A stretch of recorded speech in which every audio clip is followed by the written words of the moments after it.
आज के मेहमान। अथ स्वागतम् शुभ स्वागतम् अथ स्वागतम् शुभ स्वागतम् आनन्द मङ्गल मङ्गलम् आनन्द मङ्गल मङ्गलम् हितप्रियं भारत भारतम् हितप्रियं भारत भारतम् स्वागतम् शुभ स्वागतम् अथ स्वागतम् शुभ स्वागतम्।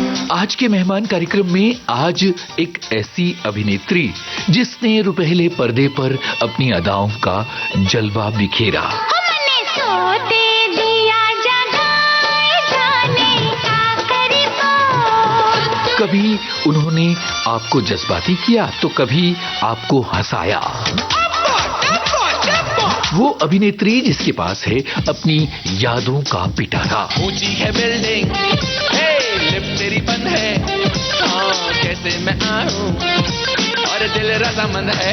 अदाकारा उपासना सिंह। मैं तो सालों से यही काम कर रही हूँ, मेरे माँ बाप भी यही काम करते थे, हमारा तो जी खानदानी पेशा है। आज सुनिए उपासना सिंह से जी श्याम की बातचीत का पहला भाग। श्रोताओं नमस्कार।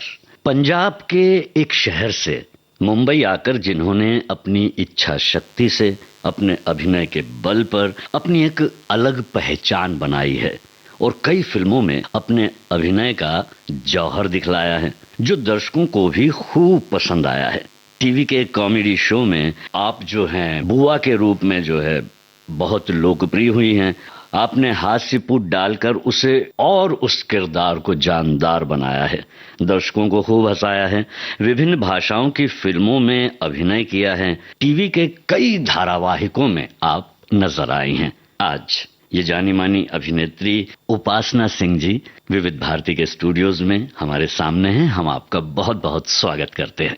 बहुत बहुत शुक्रिया, आपने इतनी खूबसूरत इंट्रोडक्शन दी है मेरी, और विविध भारती के सारे श्रोताओं को मेरा प्यार भरा नमस्कार।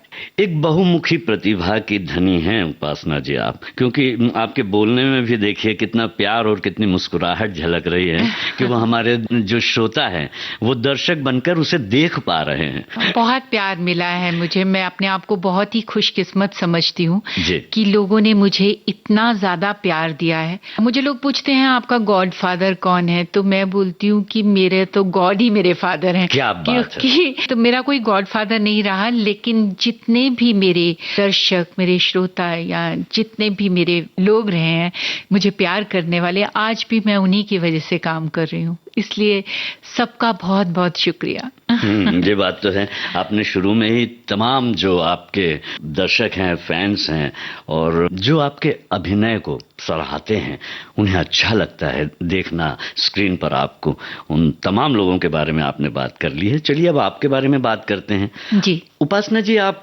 मूल रूप से कहाँ के हैं? मैं होशियारपुर से हूँ, पंजाब में होशियारपुर एक जगह है, और मेरा बचपन वहीं पे बीता, और जो मैंने स्टडी पहले जो स्टार्टिंग के जो स्कूल टाइम था वो मैंने वहीं बिताया, और जो मैंने उसके बाद कॉलेज टाइम जो है वो चंडीगढ़ में मैंने स्टडी की, एमए इन ड्रामेटिक आर्ट्स, ड्रामे की एमए। तो मैं ज्यादा करके पंजाब में रही बचपन से।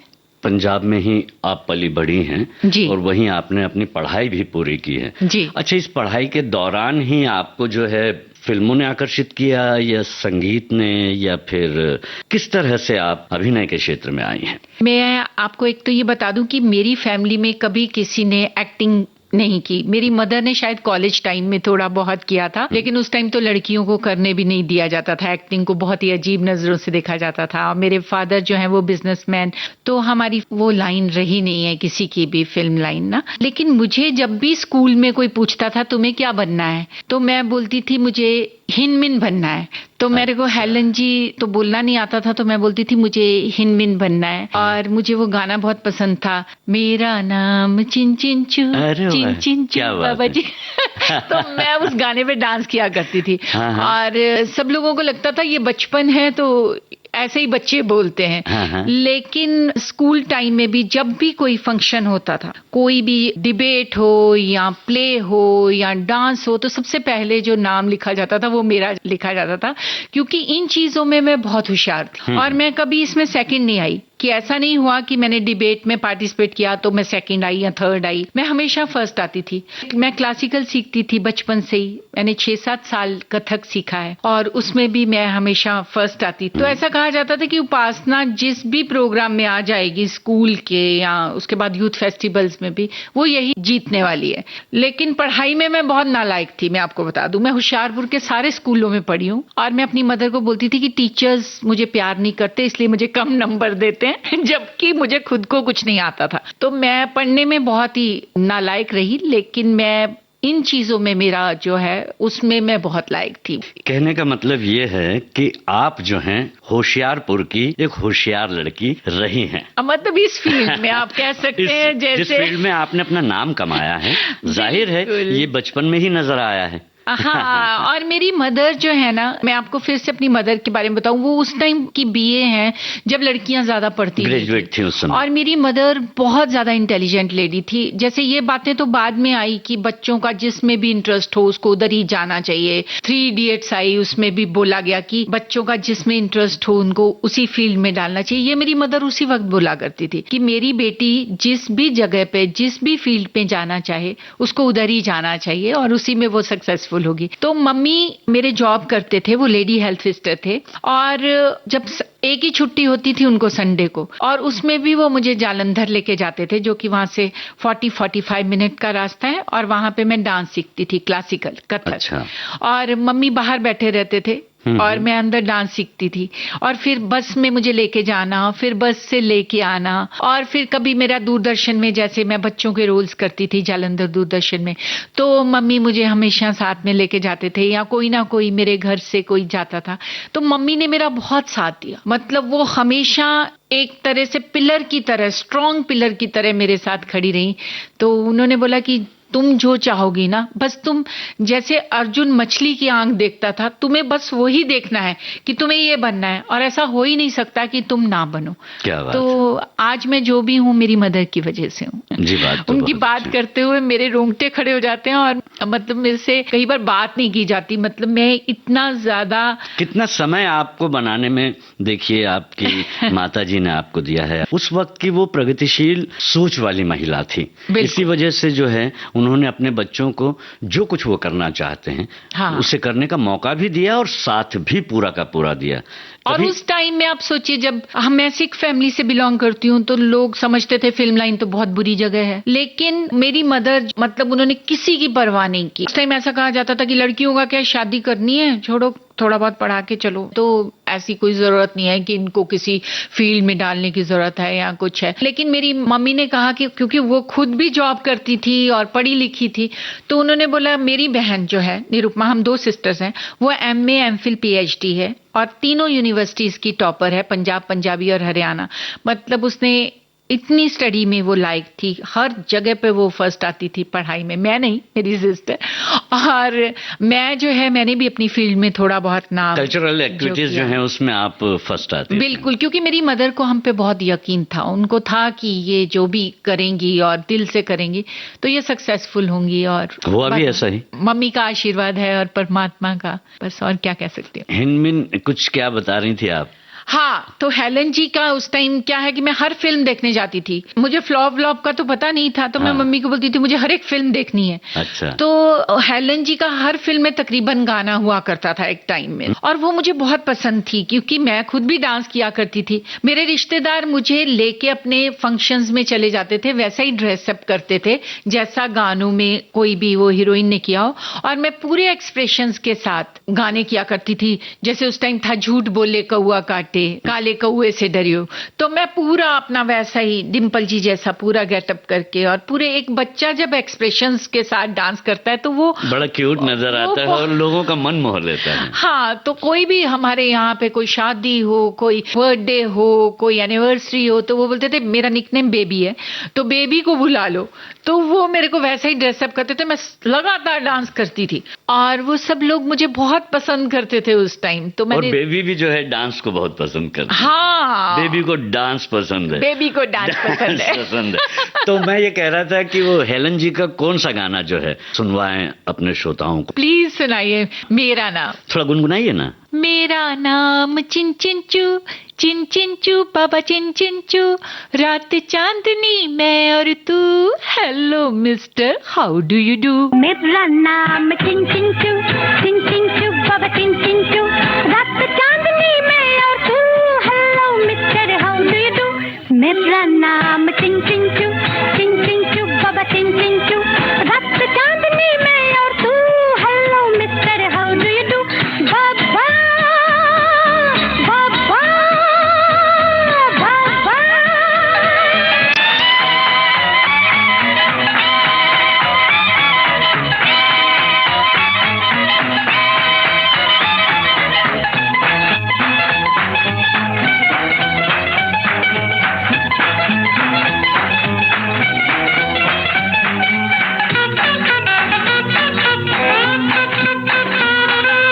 बापूजी मैं दिल से आई, दिल्ली जैसा दिल लाई, सिंगापुर का जोबन मेरा संघाई की अंगड़ाई।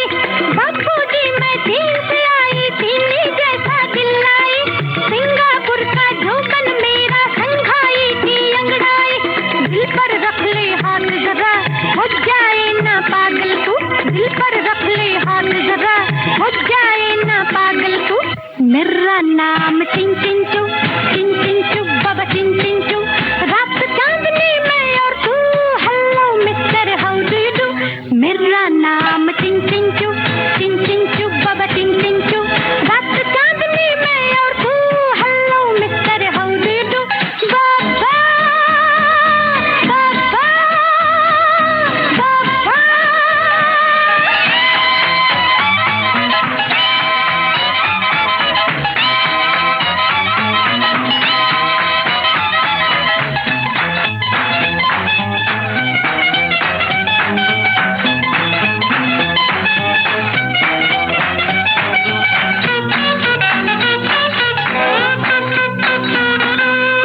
बाबूजी मैं और आप कितना अच्छा हुआ मिला, तुझको देख तबीयत फड़की, अल्लाह दीन की मैं हूँ लड़की। ओ बाबूजी मैं और आप कितना अच्छा हुआ मिला, तुझको देख तबीयत फड़की, अल्लाह दीन की मैं हूँ लड़की। भूख दुमन कर छू छू छू, सिंदबाद भी सेलर तू, भूख दुमन कर छू छू छू, सिंदबाद भी सेलर तू। मेरा नाम चिन चिन चू बाबा चिन चू, रात चांदनी मैं और तू, hello mister how do you do. मेरा नाम चिन चिन चू बाबा चिन चू, रात चांदनी मैं और तू, hello mister how do you do.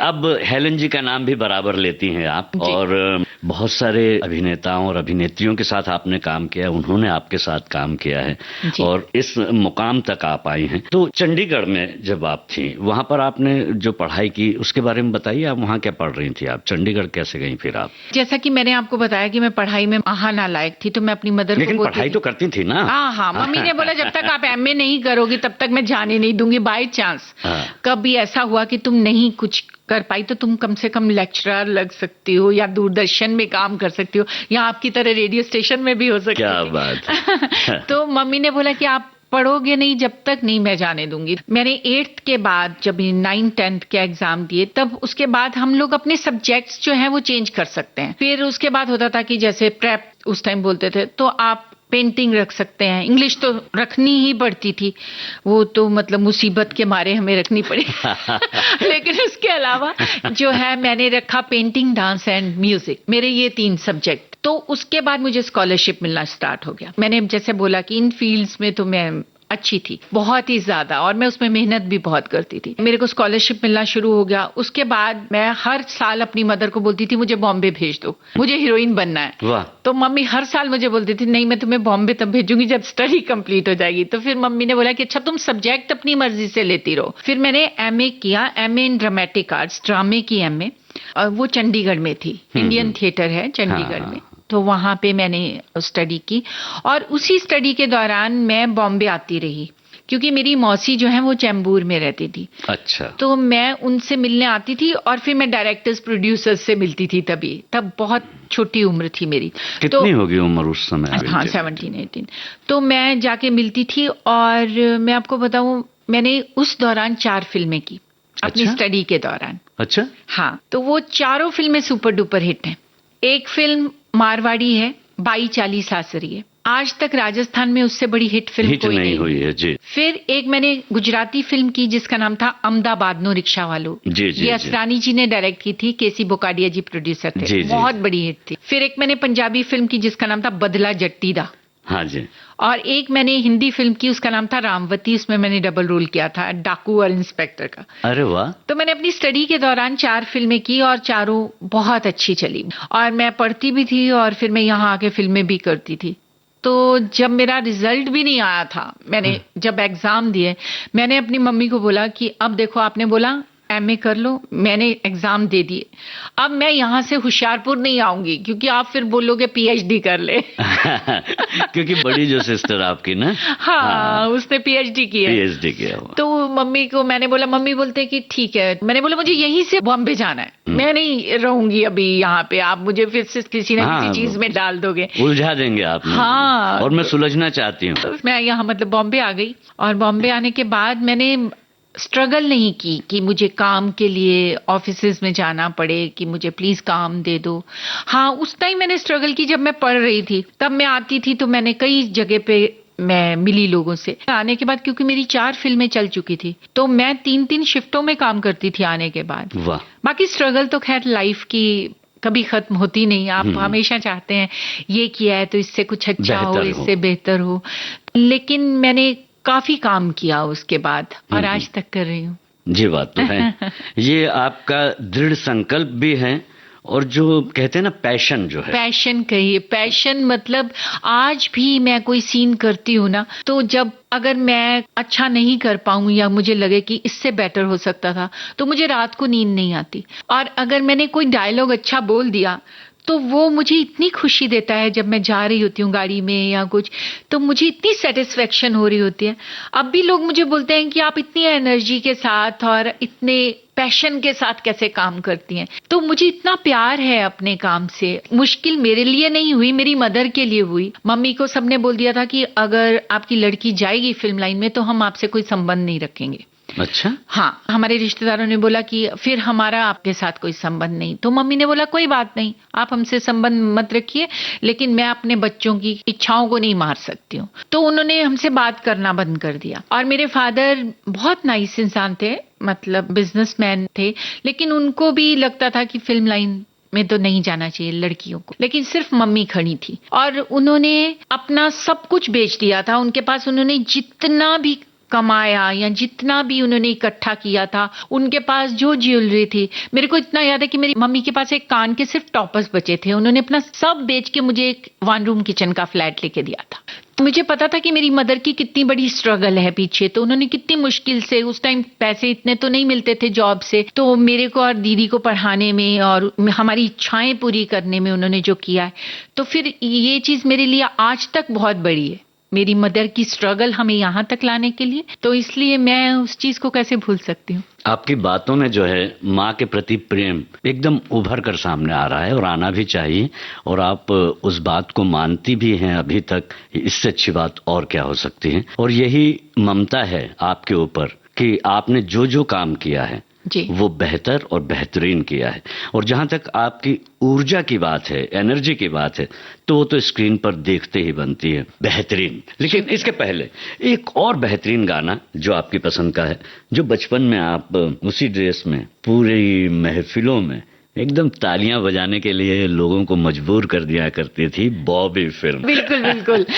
झूठ बोले कौवा झूठ काटे। बोले कौवा काटे। जी जी। झूठ बोले कौवा काटे, काले कौवे से डरियो, मैं मायके चली जाऊंगी तुम देखते रहियो, मैं मायके चली जाऊंगी तुम देखते रहियो।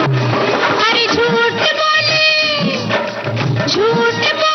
कौवा काटे, काले कौवे से डरियो, मैं मायके चली जाऊंगी तुम देखते रहियो, मैं मायके चली जाऊंगी तुम देखते रहियो।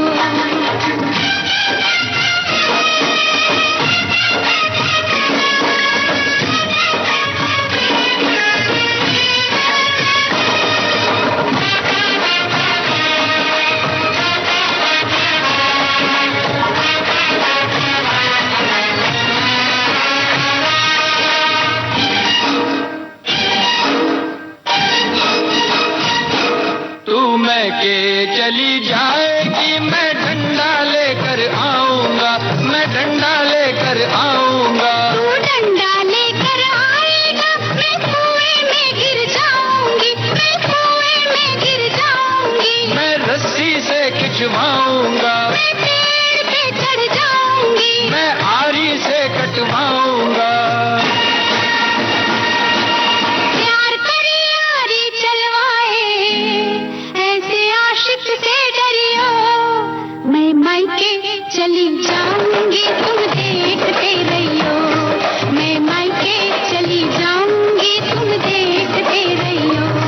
अरे झूठ बोले कौवा काटे, काले कौवे से डरियो, मैं मायके चली जाऊंगी तुम देखते रहियो, मैं मायके चली जाऊंगी तुम देखते रहियो।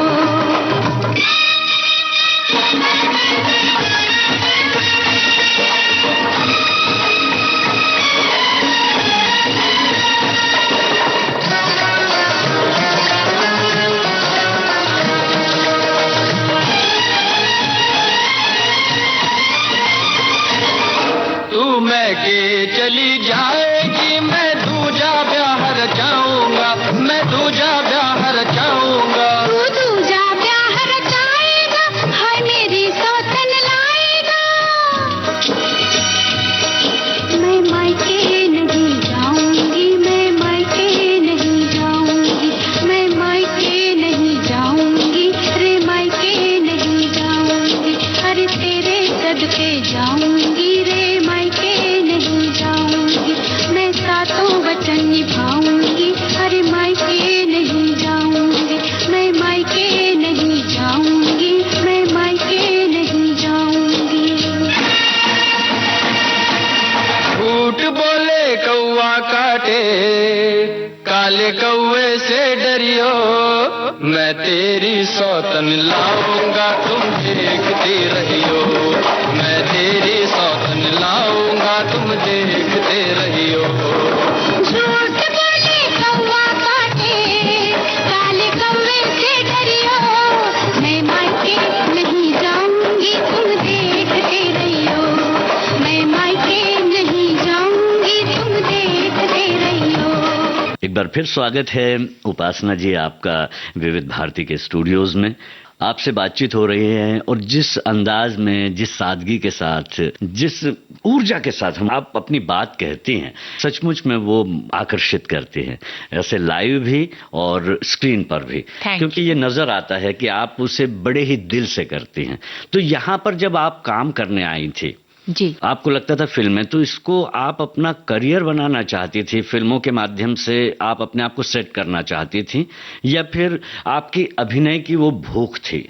अभिनय की भूख थी, क्योंकि मैं आई और मुझे हीरोइन के रोल मिल गए। मैं सोचती हूँ कि अगर मेरे को उस वक्त कोई बहन का रोल, भाभी का रोल या किसी भी तरह का रोल देता तो मैं डेफिनेटली उसे एक्सेप्ट कर लेती, क्योंकि मैं डिफरेंट किरदार करना चाहती थी। तो ऐसा नहीं है कि मैं सिर्फ गाने गाऊं और आई लव यू बोलूं और कुछ भी मुझे करने के लिए ना हो। तो इसीलिए मैंने बहुत जल्दी कैरेक्टर रोल्स करने शुरू किए। मैं तब 21 साल की थी जब मैंने अपनी पहली फिल्म की थी, उसका नाम था लोफर। तो 21 साल कोई बड़ी उम्र नहीं होती हीरोइंस के लिए, और मैं हीरोइन के रोल्स कर रही थी उस वक्त। लेकिन मुझे लगा कि सिर्फ हीरोइन का रोल क्यों, मुझे कुछ अलग, कुछ कॉमेडी, उन्होंने बोला कॉमेडी है तो मुझे लगा कि कुछ अलग सा करना चाहिए। मैंने काफी फिल्में कर ली थी, तो मैंने लोफर की। फिर मुझे लगा कि नेगेटिव भी करना चाहिए, तो फिर मुझे एक सीरियल मिला सोनपरी, उसमें मैं काली परी बनी थी, क्रूएला, और उसका डायलॉग बहुत हिट था, शैतान से जन्मी अंधेरों में पली, कहते हैं सब मुझको काली परी। और उसका लाफ्टर बहुत, मतलब जो मैं हंसती थी ना, शैतान से जन्मी अंधेरों में पली, कहते हैं सब मुझको काली परी। इस तरह से मैं हंसती थी। क्या बात। तो वो जो काली परी का कैरेक्टर है वो इतना बड़ा क्रूएला का हिट हुआ कि मैं वो 7 या 8 दिन की शूटिंग के लिए गई थी उसके। और उन्होंने काली परी, आपने अगर सोनपरी सीरियल जिन भी बच्चों ने देखा या जिसने भी देखा उसने देखा होगा कि मैं बार बार मर जाती थी, वो बार बार काली परी जिंदा कर देते थे, क्योंकि टीआरपी डाउन हो जाती थी जैसी काली परी मरती थी। तो जैसे ही काली परी आ जाती थी उनकी टीआरपी फिर से। तो मैंने वो काफी टाइम सीरियल किया, मतलब वो मैंने जो नेगेटिव रोल वाला कैरेक्टर किया वो भी लोगों ने लाइक किया। मेरी खुशकिस्मती मैं कहूंगी कि लोगों ने मुझे हर रोल में एक्सेप्ट किया। अगर मैंने एक्शन फिल्में की तो लोगों ने कहा लेडी अमिताभ उपासना सिंह, मतलब क्योंकि मेरे पे सब में एक्शन फिल्में, प्रेस मुझे ये लिखती थी। जब मैंने 22-40 सासरी ये फिल्म की तो बोलते थे राजस्थान की मीना कुमारी उपासना सिंह, क्योंकि सारी रोने धोने की फिल्म, इमोशनल फिल्म थी, मेरे पे ही थी पूरी फिल्म, हीरोइन ओरिएंटेड सब्जेक्ट था। फिर मैंने नेगेटिव रोल्स भी किए।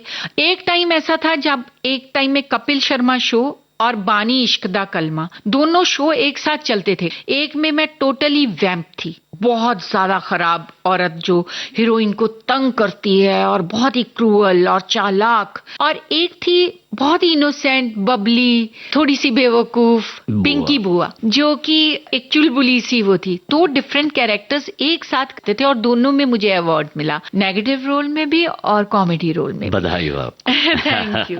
सो मेरे लिए जो आपने सवाल किया कि वो मेरी आर्टिस्ट बनने की एक भूख थी, मुझे एक काम की एक चाहत थी कि मैं डिफरेंट कैरेक्टर्स करूं, और मैंने इंडिया की तकरीबन सारी लैंग्वेजेस में काम किया है।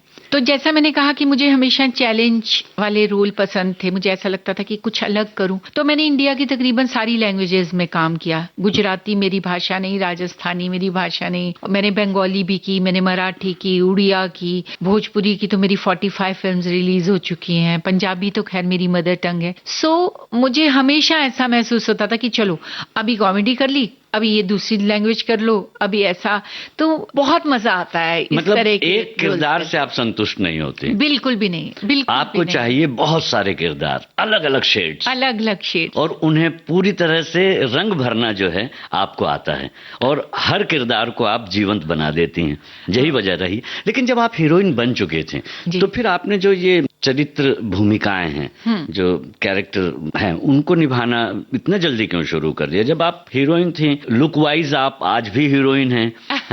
Thank you so much. तो जो एक बंधा हुआ हीरोइन का रूप, तो वो आप पर पूरा सूट करता था और आप बन भी चुके थे, तो क्यों आपने ये जो दूसरे, सिर्फ इसलिए कि आपको अलग अलग कैरेक्टर्स, उसमें वो संतुष्टि नहीं मिल रही थी आपको? क्योंकि मैं जब आई थी तो हम लोग किसी को भी नहीं जानते थे इंडस्ट्री में, तो मैंने फिल्में तो बहुत की, मतलब मेरी फिल्में भी काफी हिट रही, जैसा कि मैंने आपको बताया। राजस्थानी जो है वो तो लगभग उस दौर में 15 साल पहले तक कोई ऐसे काम ही नहीं हुआ कभी, मतलब इतनी सुपर डुपर हिट फिल्म थी वो। जी जी बहुत, और ये बदला जट्टीदा और ये सब फिल्में बहुत चली अहमदाबाद में, गुजराती फिल्म, गुजराती फिल्म भी बिल्कुल बहुत चली। लेकिन फिर जो मैंने हिंदी फिल्में करनी शुरू की ना, वो फिल्में हीरोइन ओरिएंटेड सब्जेक्ट्स तकरीबन मैंने किए। किसी में मैं डाकू होती थी, किसी में मैं इंस्पेक्टर होती थी, उसमें हीरोज बड़े काम नहीं करते थे क्योंकि मैं नहीं थी, और बड़े जो हीरोज हैं वो तकरीबन जो हीरोज पे फिल्म होती है, हीरो ओरिएंटेड फिल्म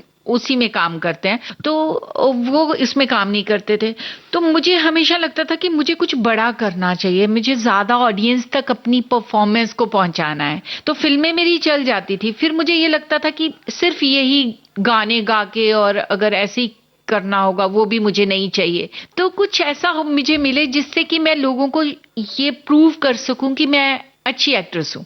तो फिर मेरे को ये जब फिल्म मिली लोफर, डायरेक्टर बहुत बड़े थे, प्रोड्यूसर बहुत बड़े थे, फिल्म अनिल कपूर, जूही चावला और मैं शक्ति कपूर जी के साथ थी। तो मुझे लगा कि इसके थ्रू मैं ज्यादा ऑडियंस तक पहुंच सकती हूँ और ज्यादा लोगों तक, और एक बड़ी फिल्म है और मैं एक डिफरेंट कैरेक्टर भी प्ले करूंगी, कॉमेडी करूंगी मैं, जो मैंने नहीं किया है। तब तक मैं इमोशनल रोल कर रही थी, मैं फाइट की फिल्में कर रही थी या एक्शन, उसमें सब में मैं प्रूव कर चुकी थी, लेकिन मैंने कॉमेडी में अपने आप को कभी नहीं देखा था तब तक। लोफर के जो डायरेक्टर थे वो डेविड धवन थे। तो डेविड जी थे और शक्ति कपूर जी मेरे साथ थे। शक्ति जी बहुत बड़े एक्टर, जूही चावला बहुत बड़ी स्टार, अनिल कपूर जी, डेविड धवन इतने बड़े डायरेक्टर। तो उन्होंने मुझे बोला कि एक ऐसा रोल है जो कॉमेडी है लेकिन तुम्हारे गाने वाने भी हैं उसमें और बहुत ही फनी सिचुएशंस हैं। आपने अगर देखी हो फिल्म तो आपको पता होगा कि वो हमेशा लेक्चरर बन के वहां पे चली जाती है कॉलेज में और उसका काम दिन में वो ऐसे ही घूमती रहती है छाता वाता लेके, बुक्स पकड़ के, और जैसे ही सारे स्टूडेंट्स और सारे लोग चले जाते हैं वो सफाई करती है बाथरूम्स की। तो इस तरह का वो कैरेक्टर था। मेरे को लगा ये इंटरेस्टिंग कैरेक्टर है। इंटरेस्टिंग था, हाँ, बहुत इंटरेस्टिंग। मेरे गाने वाने भी थे उसमें। तो मैंने वो किया और लोगों ने बहुत लाइक किया उसमें मेरे कैरेक्टर को। फिर इमीडिएटली बाद मुझे जुदाई मिल गई। जुदाई में मुझे राज कंवर जी डायरेक्टर थे और उन्होंने बोला कि डबल रोल है, एक मदर है और एक डॉटर है। मदर परेश रावल जी के साथ है और डॉटर जो है वो जॉनी लीवर जी के साथ है। और उसमें श्रीदेवी जी है और अनिल कपूर है। श्रीदेवी की तो मैं इतनी जबरदस्त फैन रही हूँ हमेशा। मैं एल्बम में बनाती थी उनकी, जो फोटोग्राफ्स कट कर करके मैं एल्बम लगाती थी उसमें ना, मतलब इतनी बड़ी फैन। जब उन्होंने बोला श्रीदेवी है तो मैंने कहा सर मुझे करनी है, श्रीदेवी है ना। और ऊपर से परेश रावल और जॉनी जी की मैं इतनी बड़ी फैन, मतलब सब बड़े स्टार्स। मैंने वो फिल्म की और उन्होंने जब मुझे रोल सुनाया और उन्होंने मुझे बोला कि मदर जो है वो बोल सकती है, जो डॉटर है वो सिर्फ अब्बा डब्बा जब्बा बोलती है। तो मैंने उनको बोला अब्बा डब्बा जब्बा कैसे गूंगा बोलेगा कोई भी। तो गूंगा तो नहीं बोल सकता, वो साउंड से प्ले करता है। जैसे कभी भी कोई गूंगा है बोल नहीं पाता इंसान, तो वोकल साउंड से प्ले करता है, वो वर्ड्स नहीं बोलेगा। और वो भी 3 वर्ड्स, अब्बा डब्बा जब्बा, और वो भी कठिन वर्ड है। उन्होंने मुझे बोला तुम करो, तुम देखना पास ना ये वर्क करेगा। मैं बिल्कुल ही नहीं कन्विंस थी उस बात से। लेकिन फिर मैंने सोचा कि इतने बड़े डायरेक्टर हैं आप, ऐसे थोड़े, और आपको फिल्म भी चाहिए वो। मैंने सोचा मैं थिएटर आर्टिस्ट हूँ, मैं कोशिश करूंगी कि मैं अपना हर अब्बा डब्बा जब्बा अलग तरह से बोलूं। हाँ, ये बात तो नजर आती है उसमें, और वही वेरिएशन होनी चाहिए उसमें। और मैंने पूरी कोशिश की कि मैं जो 3 वर्ड्स हैं उनको अलग अलग तरह से प्ले करूं। और मैं उस बात से भी बहुत कन्विंस नहीं थी जिसमें था कि जो वाइफ है वो अपने हस्बैंड को बेच देती है। तो उस टाइम के लिए ये कि वाइफ का हस्बैंड को बेचना, ये भी लोगों को कैसे, मैंने कहा वो डाइजेस्ट करेंगे, नहीं कर पाएंगे डाइजेस्ट। हाँ, तो मुझे लगा ये कैसे होगा। हाँ। लेकिन वो फिल्म ने भी वो तो रिकॉर्ड ही ब्रेक कर दिए, तो कमाल। और मैं जहाँ पे भी जाती थी लोग बोलते थे, मेरा नाम शायद कईयों को कम पता हो, बोलते थे अब्बा डब्बा जब्बा, अब्बा डब्बा जब्बा। और आज भी मैं जहाँ पे भी जाती हूँ, मैं शोज करती हूँ, तो लोग वो अब्बा डब्बा जब्बा बोलते हैं। प्लीज वो डायलॉग सुनाइए जुदाई का, अब्बा डब्बा जब्बा। अभी भी सुनाइए। बिल्कुल बिल्कुल। नहीं, वो 3 ही वर्ड्स हैं। हाँ, लेकिन आपका जो वेरिएशन है वही तो सुनने लायक है। हाँ, तो मुझे वो जो है ना, फिर मैं क्या करती हूँ, मैं स्टेज पे जाके लोगों को बोलती हूँ कि देखिए मैं बोलूंगी, फिर आप बोल के बताना, अंकल आप बोलना, बेटा आप बोलना, भैया आप बोलना। हाँ। तो उसको मैं लंबा करती हूँ, अदरवाइज 3 वर्ड्स तो इमीडिएटली खत्म हो जाते हैं। वो भी मेरा एक बहुत ही बढ़िया एक्सपीरियंस रहा, और अच्छे डायरेक्टर और अच्छे एक्टर्स के साथ काम करना। और इस फिल्म के बारे में आपको बताऊं, मतलब एक्टिंग में मैं कभी नर्वस नहीं हुई, क्योंकि मैंने जैसे आपको बताया मैं बचपन से टीवी में जाती थी। बचपन में बच्चों के रोल्स जालंधर दूरदर्शन में करती थी। रेडियो स्टेशन जालंधर में भी मैं जाती थी। हाँ, रेडियो से आप जुड़ी हुई हैं, ये भी एक बात है कि आप 9 वर्ष की उम्र में जो है रेडियो से जुड़ गई थी। बिल्कुल। और मैंने बहुत 12-13 साल की उम्र में एक प्ले किया था जिसका नाम था चित्रलेखा। वाह। और वो बहुत ही जी प्ले है, हिस्टोरिक प्ले है। बिल्कुल जी, बिल्कुल। और चित्रलेखा मैंने प्ले किया, तो वाह। मैं उस टाइम शायद उसकी जो डेप्थ है उस कैरेक्टर की उतनी शायद मैं समझ भी नहीं पाती थी उम्र के लिहाज से। हाँ, उसके दूसरे कैरेक्टर्स थे वो कोई 50 साल के थे, कोई 40 साल के थे, जाहिर है। रेडियो में वो दिखाई तो देते नहीं, तो वो मुझे बच्चे की तरह, मैं चित्रलेखा एक बच्चा था और वो मुझे बोलते थे ऐसा करो, हाँ, तो इस तरह की साउंड्स भी उसको प्ले करनी थी चित्रलेखा को, तो मुझे ये पता नहीं था कि इन साउंड्स का मतलब क्या है, लेकिन वो मुझे एक एक डेप्थ के साथ कि ऐसा करो बेटा, ऐसा करो। तो जैसे बहुत सारे ऐसे लव सीन्स की तरह भी होते थे कि उसने कुछ कहा कि मैं तुम्हें प्यार करता हूँ, तो उसने कहा हाँ ऐसी वाली जो साउंड्स वो मुझे सिखाते उस उम्र में, बिल्कुल। जब आपको पता नहीं था कि उनका अर्थ क्या है। हाँ, उसमें वहाँ का बहुत बड़ा पेपर है पंजाब का, जी, तो जी, आया जी, था कि जी। 13 साल की चित्रलेखा, वाह। और मतलब वो बहुत लोगों को पसंद आया वो प्ले भी। तो उन चीजों ने मुझे बहुत कुछ सिखाया, मतलब जैसे कि हम लोग पंजाब से थे तो मेरी डिफरेंट, जैसे उर्दू में भी मैंने वहाँ प्लेस किए, मैंने हिंदी में प्लेस किए, उससे मेरी भाषा को मुझे बहुत, मतलब मेरे डायलॉग्स में क्लियरिटी आई, मुझे बहुत सारी ऐसा पता चला कि हम सिर्फ डायलॉग ही डायलॉग नहीं बोलना होता, उसको फील करके उसको हम अपनी साउंड्स के साथ, अपने एक्सप्रेशंस को के साथ। किस तरह से प्ले कर सकते हैं। मैंने रेडियो से बहुत कुछ सीखा, मतलब मैं आपको बता रही थी कि मैंने इतना काम कर चुकी थी मैं बचपन से कि मैं डरती नहीं थी कि मैं कैमरा से या मैं किसी कोई भी बड़ा एक्टर है सामने, बड़ा एक्टर है तो मैं डर जाऊं, लेकिन श्रीदेवी जी जब जुदाई में मेरे सामने खड़ी थी तो मेरी एक ही लाइन वो मुझे आती है और बोलती है कि मैं फिल्म देखने के लिए जा रही हूँ, मदर वाले कैरेक्टर के साथ, तो मैं जो मदर प्ले कर रही थी, तो उन्होंने कहा कि मैं फिल्म देखने जा रही हूँ, मेरे घर का ख्याल रखना, तो उनका जो भी नाम था अभी मेरे ज़हन में नहीं आ रहा है। हाँ, हाँ। तो मैं बोलती हूँ कि डेफिनेटली मैं पक्का ध्यान रखूंगी, और तो मैं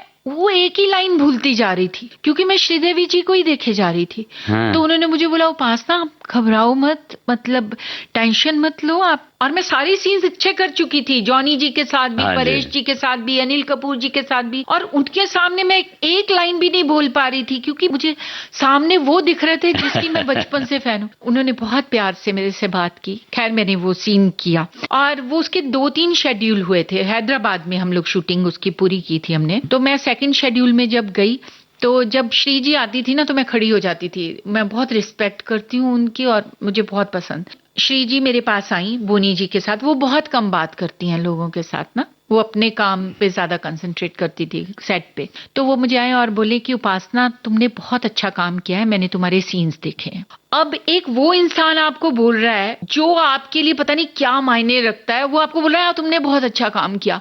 उस टाइम मोबाइल फोन्स नहीं होते थे, तो मैं अब ढूंढ रही हूँ कि मैं कहाँ से एसटीडी कॉल से अपनी मदर को बता दूं कि श्रीदेवी ने मुझे बोला कि मैं अच्छी एक्ट्रेस हूँ। क्या बात है, मतलब सर्टिफिकेट मिल गया, एक अवार्ड की तरह लगा मुझे, जैसे कोई बहुत बड़ा अवार्ड मिला। तो मैं ढूंढ रही हूँ कहाँ फोन, कहाँ है फोन। तो मैंने मम्मी को बोला मम्मी आपको पता श्रीदेवी ने मुझे बोला मैं बहुत अच्छी एक्ट्रेस हूँ। सो ऐसे बहुत सारे इंसिडेंट्स हैं आप जिंदगी में, जब मैं याद करती हूँ तो मुझे बहुत ही वो एक सुकून और एक खुशी। लोग बोलते हैं कि ये अवार्ड मिलता है जी, फलाना अवार्ड मिल गया मुझे, ये अवार्ड मिल गया, मुझे लगता है कि ये किसी अवार्ड से कम नहीं है। सही है, बिल्कुल सही है। हाँ, तो ये वाली और अवार्ड्स भी आपको मिले हैं, ऐसा नहीं आपको बड़े-बड़े अवार्ड्स मिले हैं, चाहे वो कॉमेडी हो, चाहे वो नेगेटिव हो, चाहे वो पॉजिटिव हो, मैंने हर तरह के अवार्ड्स लिए हैं। हाँ, जुदाई जो थी आपकी फिल्म और लोफर जी, इसमें आपने एक कैरेक्टर आर्टिस्ट की तरह काम किया, बिल्कुल, और फिर आपकी पहचान बननी शुरू हो गई क्योंकि काम आपका बहुत अच्छा था, अब्बा डब्बा चब्बा था, और उसने जो है लोगों को आपको पसंद करने के लिए मजबूर कर दिया था। हाँ, लोग अपनी आम भाषा में भी वो डायलॉग यूज करने लगे थे। जी, ड्रामे से भी आप जुड़ी हुई हैं, उसकी भी बात करेंगे, लेकिन आपको पता है हम बीच बीच में कुछ बात करते हैं, ऐसी बात करते हैं जो सुरीली होती है। जी जी जी, हाँ, आपकी पसंद का गाना अपने श्रोताओं को सुनवाने के लिए मैंने एक गाना किया था बेदर्दी फिल्म में, और सरोज खान जी ने वो गाना मेरे को डांस कोरियोग्राफ किया था। अरे वाह, क्या बात है। और मैं सरोज जी की बहुत रिस्पेक्ट करती हूँ। क्या बात। वो गाना अगर आप सुनाएं, और मैं चाहती हूँ कि लोग उसे देखें भी। इसका नाम था मने सोते दिया जगाए जाने का करीबो। तो हिंदी सॉन्ग है, वर्ड्स आपको ऐसे लग रहे होंगे, लेकिन वो एक बहुत ही खूबसूरत गाना है, फोक बेस्ड होगा ना। हाँ, बेदर्दी फिल्म का, अजय देवगन जी थे उसमें। और जब वो गाना आता था फिल्म में तो लोग उस पे पैसे फेंकते थे उस टाइम, कहते हैं ना कि आपके काम के पैसे वसूल हो गए थे। हाँ, तो मैं चाहती हूँ लोग उसे सुने भी impression जो और है देखें आपका भी। अच्छा था। ये गाना जब आएगा और उनका देखा हुआ होगा और जी। जब आपकी बात वो लाइव सुन रहे हैं तो सचमुच में उन्हें ऐसा लगेगा कि आप परफॉर्म कर रही हैं। इस गाने को सुनवा देते हैं। बहुत बहुत शुक्रिया, थैंक यू जी।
पूछती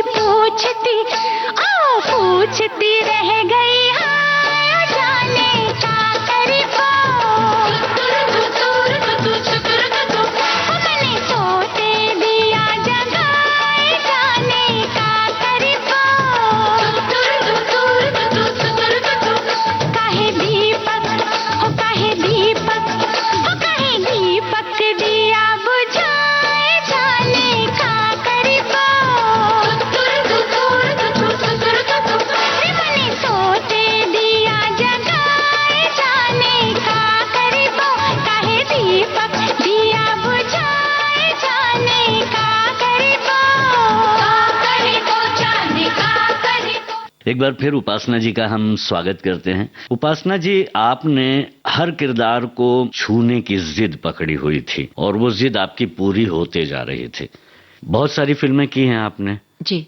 उसमें से ऐसी कौन सी फिल्में हैं जो आपके दिल के करीब है, जो आपके नजदीक हैं, आपके यादों में हैं और आपको उन फिल्मों में काम करने में बहुत अच्छा? बहुत सारी होंगी, लेकिन उनमें से कुछ अगर आप बता सके हमारे श्रोताओं को तो। जैसे कहते हैं ना कि इंसान अपना पहला प्यार नहीं भूलता, तो इसी तरह मैं अपनी पहली फिल्म जो है भाई चाली सासरी है, मैं बोलूंगी कि वो मेरी पसंदीदा फिल्मों में से है। तो उस टाइम मैं 17 इयर्स की थी जब मैंने वो परफॉर्मेंस दी और लोगों को, जब मैं रोती थी उस फिल्म में तो मैंने ऑडियंस को अपने साथ रोते हुए देखा।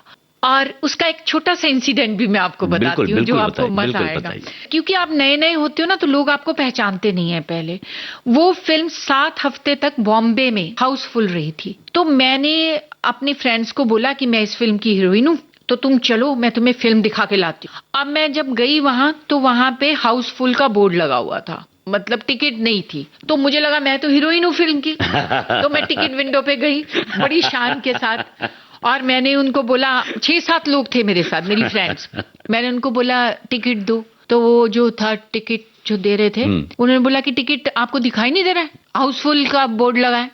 मैंने बोला मैं हीरोइन हूँ इस फिल्म की। बोलता बड़ी देखी हीरोइन है। मेरे को 1 मिनट के लिए बड़ा शॉक लगा क्योंकि उस उम्र में बड़ी इंसल्टिंग लगता है कि मैं लेके गई 6-7 लोगों को और उनको लगा कि ये कैसे। तो मैंने उनको बोला देखिए मैं फिल्म की हीरोइन हूँ, आप मतलब बात करो मैनेजर से। वो बोलते जाइए जाइए, ऐसे हीरोइन को हम देखते हैं, बहुत हीरोइन है, बंद है बंद। उसके बाद रामराज नहाटा जी जो हैं, जिनकी फिल्म इन्फॉर्मेशन मैगजीन निकलती है, वो उसके प्रोड्यूसर थे, उनके भाई भरत नाटा।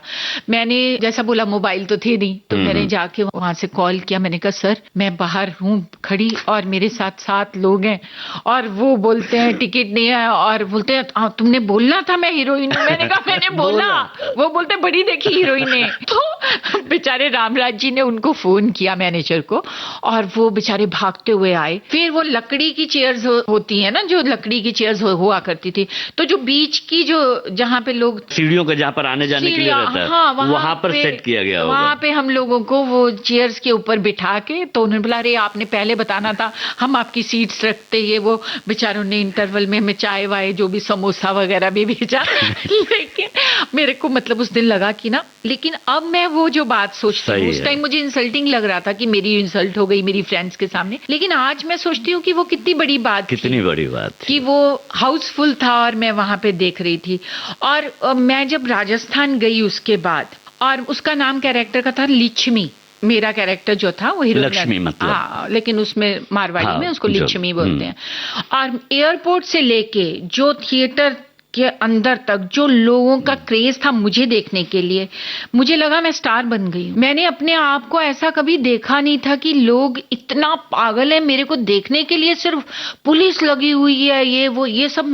हम तो आम जैसे घूमते हैं वैसे ही घूमा करते थे, तो वो मुझे बहुत ही कमाल लगा। सो आपने मुझे पूछा कि आपको कौन सी अपनी फिल्में पसंद है, तो डेफिनेटली भाई चाली सासरी है मेरी पसंदीदा फिल्म है, जिसकी वजह से मैं आज हूँ। और फिर उसके बाद जुदाई, जिसका अब्बा डब्बा जब्बा लोग कभी भूले नहीं।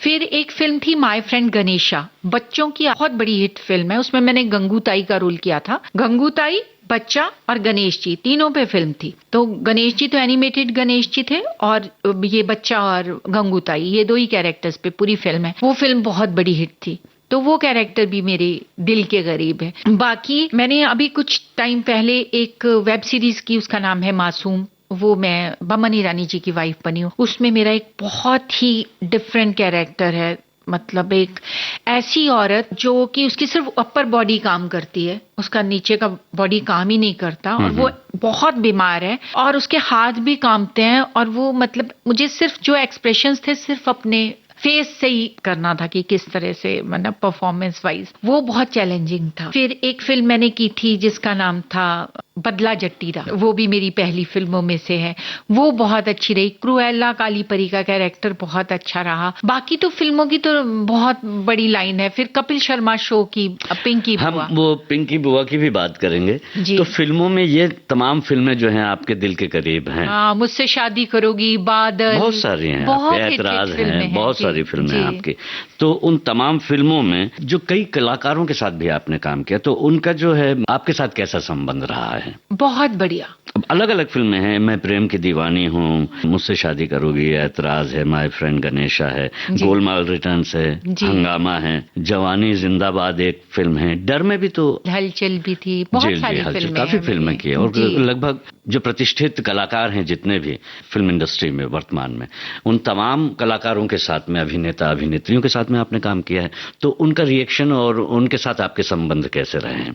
असल में मैंने जब स्टार्ट किया तो मैंने हीरोइन के रोल से स्टार्ट किया, मेरी फिल्में हिट हो चुकी थी, तो जब मैंने कैरेक्टर रोल स्टार्ट किए उन लोगों के साथ, तो वही जो बड़े बड़े स्टार्स थे वो मेरी उन फिल्मों में, जितनी भी मैंने फिल्में की थी, चाहे वो अनुपम खेर जी हों या परेश रावल जी हों या असरानी जी हों या जितने भी एक्टर्स, कादर खान जी, वो सब ऑलरेडी मेरे साथ फिल्मों में काम कर चुके थे। तो उन फिल्मों की मैं हीरोइन रही सारी फिल्मों में, तो वो मेरे को जानते थे, बहुत अच्छा हमारा संबंध रहा। फिर जो बड़े स्टार्स, उनसे बड़े जो हीरो हीरोइंस की आप बात कर लीजिए, जैसे कि अनिल कपूर जी को अजय ले देवगन लीजिए, है। या अजय देवगन, या जितने भी स्टार्स के साथ मैंने तकरीबन सबके साथ काम किया, तो उनके लिए मैं ऑलरेडी एस्टेब्लिश्ड हीरोइन थी, और एक एस्टेब्लिश्ड हीरोइन एक कैरेक्टर रोल कर रही है। वाह, वो इसलिए- सम्मान बरकरार था। हाँ, तो जिस तरह के होटल में जहां पे भी उनको रखा जाता था, जिस लेवल पे भी, उसी तरह से मैं रहती थी। मेरे पास भी हमेशा स्पॉट बॉय भी होता था, मेकअप मैन भी होते थे, और हेयर ड्रेसर भी मेरी पर्सनल, और उनके पास भी होते थे। तो कभी भी मुझे ऐसा महसूस उन्होंने भी नहीं करवाया कि हम तो बहुत बड़े हैं, तुम तो कुछ भी नहीं। जहां पे श्रीदेवी थी, मेरे सामने श्रीदेवी जी का रूम था जुदाई में, मैं उनके सामने वाले रूम में थी। वाह। तो अब जितने भी मेरे प्रोड्यूसर्स रहे हैं या जो भी सब लोग, उन्होंने मुझे हमेशा बहुत रिस्पेक्ट दी, बहुत प्यार, और आज भी इंडस्ट्री में मुझे लोगों ने मतलब बहुत प्यार दिया है। मुझे लगता है कि मैं एक बेस्ट फील्ड में आई हूँ, एक ऐसी जगह में, अगर मैं अगला जन्म भी लूं तो लोग मुझे बोले कि तुम क्या बनना चाहोगी, तो मैं कहूंगी कि मैं ये एक्ट्रेस ही बनना चाहती हूँ, और मैं लड़की बन के ही पैदा हूँ, और मेरी मदर ही मेरी मदर हो, और अगर ऐसा नहीं मैं एक्ट्रेस बन के पैदा होती तो मैं जानवरों की डॉक्टर बनना चाहती हूँ। हाँ, आपको काफी प्यार है, तो हम इस पर भी बात करेंगे। उन्होंने मुझे बहुत प्यार दिया, मेरा कभी आज तक कभी भी किसी से कोई झगड़ा नहीं हुआ इंडस्ट्री में। ये तो बहुत अच्छी बात है, इससे अच्छी बात और क्या हो सकती है। जी। अच्छा, एक बात है, गाना कौन सा सुनवाएंगे, ये तो पूछ सकते हैं। जैसा मैंने आपको कहा कि मुझे अपनी मदर से बहुत प्यार है, और अब मम्मी नहीं है पर वो हमेशा रहेंगी मेरे साथ जब तक मैं हूँ। मदर का एक गाना है, तू कितनी अच्छी है, तू कितनी भोली है, तू कितनी अच्छी है, तू कितनी भोली है, प्यारी प्यारी है। ओ माँ,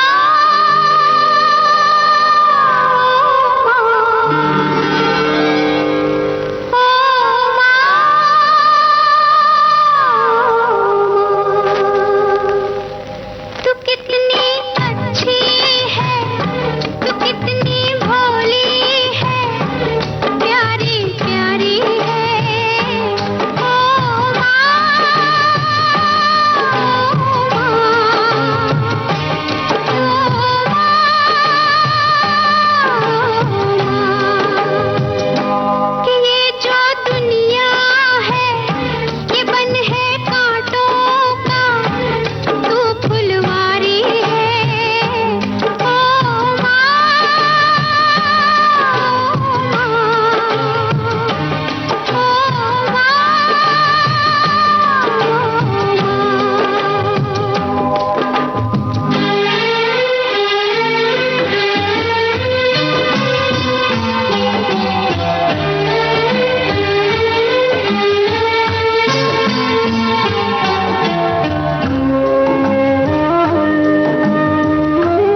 आज के मेहमान कार्यक्रम में आज आपने सुनी अदाकारा उपासना सिंह से जी श्याम की बातचीत। ओ शादी करके फंस गया यार, अच्छा खासा था कमारा। इस बातचीत का दूसरा और आखिरी भाग आप सुनेंगे अगले हफ्ते।